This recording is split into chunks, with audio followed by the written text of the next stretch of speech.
Hello, this is Cyrus. I'm going to tell a story about a terrible accident that happened when I was 9 years old. Me and my two siblings and my mother. But I'm going to tell it from my point of view. Point of view that is very real and has always made me question everything. I was sleeping the day before the accident, or the night before the accident, you could say. And I had some dreams, a few odd dreams or dreams that didn't make sense. But then I had this one dream. A dream that I seen in a slow motion movement, my brother, he was stuck behind a door, but I didn't know why or what type of door it was. I could just see him sad and scared and saying, I can't get out, I can't get out, I can't get out. And I remember my heart was beating really fast. We wake up the next morning. I was scared. I remember I woke up, had a little sweat on my forehead. My mother gets a call that my great-grandmother was mugged. She was coming down from New York, and someone took her purse and pushed her when she got off the bus. She was hurt really bad. So we went to the hospital to see her to make sure she was okay, and she was alright. She was fine. They said she'd be alright, that she was shooken up a bit, and that she hurt herself pretty bad, but that she would recover. We all knew she would anyway, because she was the toughest person you ever would know. And who wouldn't say that about their grandma? But boy, the stories that girl had to tell. We're driving our way back home, and there's this corner where you can't really see the end of the street. The wall was too close, and there was this little tiny mirror that they would put there for drivers that needed to see because there was a blind spot. My mother tilts her head out, tilts the nose of the van to try to see just a little bit, to be able to make sure that nobody was coming so that we could pull out and go home, being relieved that our grandmother was fine. She tilts her head out. I'm talking to my sister in the back car. We were never well off, so there was no seats. It was kind of a crappy van, to be honest, but it got us around. We had a dog named Sam. He was an ex-military dog. He was an amazing dog. My mom pulls her van up a little bit to see if anyone's coming, and I hear my brother go, "Mom!" And I see our dog Sam. He flies. He's flying in midair, kind of in a slow motion way, like you could say, like the dream.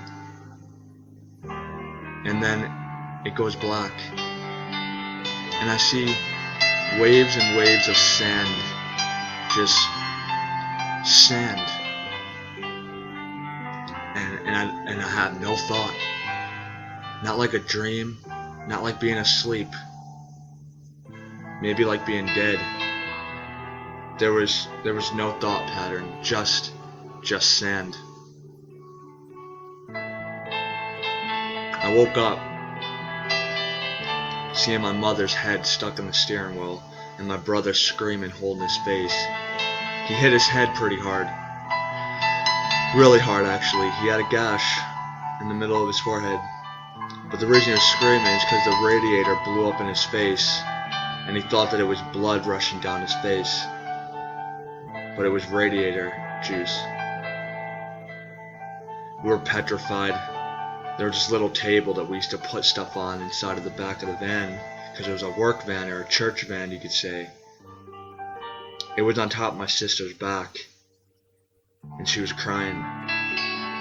We all thought our mother was dead, but she woke up, and she said, "Get out, kids." So we did. We listened to her. So me and my sister crawl out of the side of the door, on the van. You know, those side doors, like the one you're looking at right now. We crawled out. And this picture you're looking at, it kind of scared me because it looks exactly like the accident. The front door, where my brother hit his head, that's exactly what the door looked like. Exactly what the car looked like. But we get out and shut the doors, and my brother's screaming, "I can't get out. I can't get out." And I remember,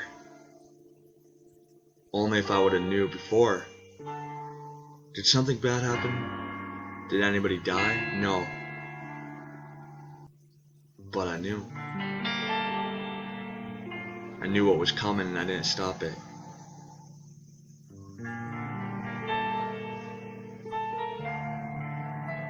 You could say I couldn't stop it because I was just a child and I didn't know what was coming. How could I have? I've dreamed my whole life.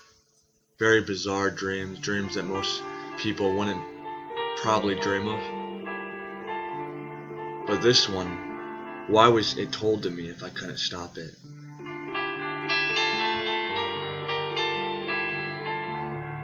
Maybe it was for the future. Because the next vivid dream I'll tell you might shock you because of this experience with the white van.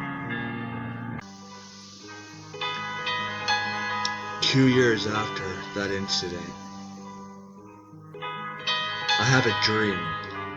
I'm 11 years old now. A dream that me and my mother and my 2 siblings were gonna drive again. That happens. I didn't think anything of that really. Sure, it was very scary getting back into a car after an incident like that. It took us 2 years to even think about it. But after that, we drive. I'm sleeping in my bed one night, and I have a dream. But we're happy, and driving in cars don't bother me no more. My mother gets out of the car because in our new vehicle, we had a problem for a few months where the side door could only lock if you used a key. Someone pulled the little knob that you would click down because it was like a 1980s van. Someone pulled it out must have been before we bought it. So 2 years later after that incident, we start driving again. It took us that long to drive. It was crazy. We had to help each other walk to the bathroom. We would hear the crash over and over again in our minds. But I never think much of it ever again. 2 years later, I'm 11 years old and I have a dream that it's dark. And I see these 2 black guys walking through a field. And they look angry. It wasn't that I knew anything was really happening bad until one of them pulls a knife, turns around and walks up behind my mother. Because she had to lock my door, she comes around and she's too late, and he stabs her in the ribs.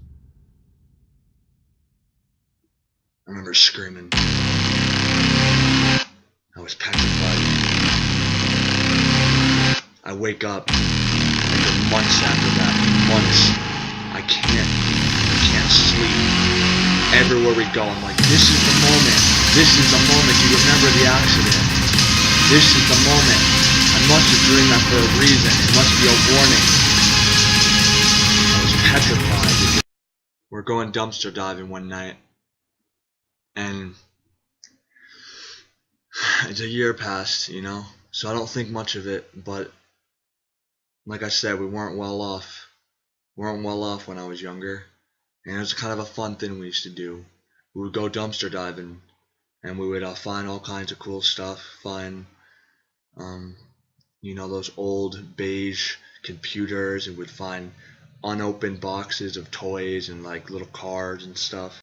Baby stuff for my sister, 'cause she has a lot of kids and she was living with us at the time. We're getting out of the car and I stop and I look at my mother, for no reason. I go, lock your door when you get out. And when you get out, lock my door. Go ahead and come around because it wouldn't lock from the inside, remember? So I tell her, lock my door from the outside. And I tell my older brother and sister, I say, keep your door unlocked. And they're like, okay, and they jump out and they go over to the dumpster and I wait for a minute and my mother looks over and she sees these two black men like 2 miles down the street behind this fence. So we think nothing of it. They're far away. But for one moment, I was just like, interesting. Like I said, always in the back of my mind. So we go over and we dumpster dive and we stuff the back of our van with all this amazing, cool stuff. Awesome stuff. Good times. But then we come back and in the distance, in the field, there those two black men are.